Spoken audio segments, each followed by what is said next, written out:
ها هي مضايف الأنبار ودواوينها تعود عامرة بأهلها وخيمة للتماسك الاجتماعي على الصعيدين العشائري والوطني، وتستقبل الوافدين إليها من كل المحافظات العراقية لتقوية الأواصر المجتمعية ودعم القانون والاستقرار الأمني.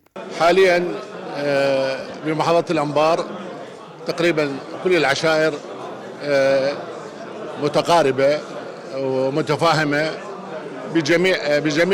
بجميع أشكالها. يعني عشائرنا عندنا قسم بالبصرة، بالناصرية، بالعمارة، بالنجف، بالكوت، كربلاء، ومتواصلين معاهم وعندنا اتصالات. يعد هذا المضيف من مضايف الحظ والبقة اللي يضاف إلى رصيد الأنبار، المضايف اللي تدعو إلى الوحدة الوطنية، اللحم الوطني الاجتماعية، وإلى رص الصفوف، نبذ التفرقة، حل المشاكل وما ذلك من الأمور تدعو إلى إيجابية المجتمع، ويكون المجتمع إيجابي يسهم برفض المؤسسات الأمنية والخدمية. وفي مشهد من مشاهد الأخوة العراقية واللحمة الوطنية تتمسك العشائر بنصرة البلد، فهي الذخيرة الحية بوجه الأعداء، ويعتز الأنباريون بعراقيتهم حالهم حال بقية العشائر الأخرى.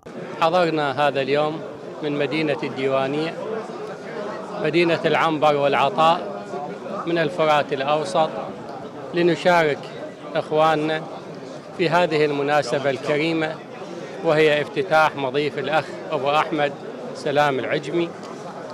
وكانت تربطنا علاقات طيبة طوال المدة الماضية، وكنا نتردد على هذا المكان، ولكن في هذا اليوم كان هناك طعم خاص لهذا اللقاء، كون العشائر والإخوان ومن كل المناطق تجمعوا بهذه المناسبة الكريمة.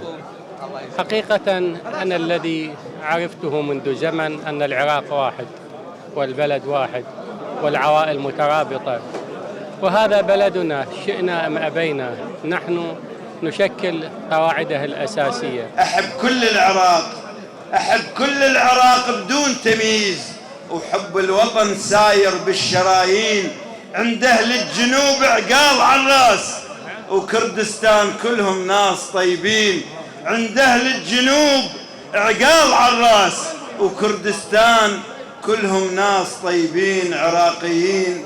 عشنا وصرنا خوان وأكلنا الزاد من نفس المواعين، تظل جفوفنا متوحدة للموت، ونخط اسم الوطن بأجمل عناوين، ونخط اسم الوطن بأجمل عناوين. هنا في محافظة الأنبار تقف العشائر العراقية صفا إلى صف مع القوات الأمنية لدعم الاستقرار الأمني في البلاد وفي محافظة الأنبار. لقناة الطليعة الفضائية، صباح الطائي، الفلوجة.